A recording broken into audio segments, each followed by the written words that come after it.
Welcome to the AUgenda to close out the week. I'm Mike Niziolek. He's Brandon Marcello for Auburn 24/7 Sports. Who's going to be this year's Cam Patway? A guy maybe doesn't start week one, but then comes on and kind of solidifies himself as a key, integral piece of this team, Brandon. A guy that could be a starter by the end of the season. I'm going to go with the receiver, who I still can't pronounce his name, Noah Iggy. I think it's very possible. Starter.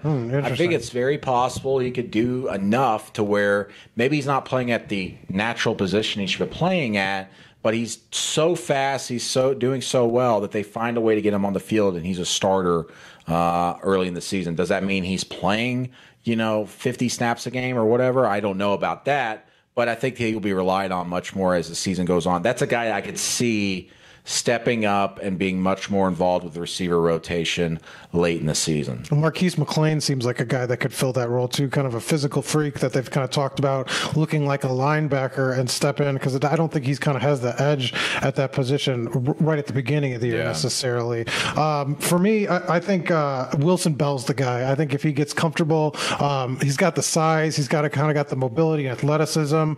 They've got some flexibility, and offensive line is always a place where you worry about injuries and things like that. I think he'd be the next in line to kind of jump in. And it's taken a while to get used to grad transfer, but I see maybe him kind of slotting in as a starter. I like that pick too. I just wonder, would it be because of injury, or would it be something that would allow them to maybe move Braden Smith elsewhere? Or if they just see a weakness somewhere on the offensive line, they have pieces to move, and then they just bring Wilson Bell up at right guard and move Braden Smith to right tackle if they had to. Could be any one of those, which is why I think that he could be tackle. Any one of those spots. Now, depth chart probably going to be released in this week leading up to game day for opening season. How many oars are going to be on Auburn's depth chart? Say over under 5. I'm going to say there's going to be more oars than on a Viking ship. Hey! Right under. Right under. I say 5.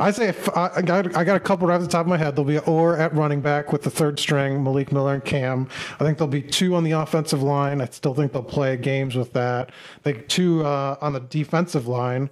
I think they'll probably put oars on a couple of those spots just to kind of keep guys engaged. And so that puts it at 5. And I think there'll be at least one other one, probably the secondary or something.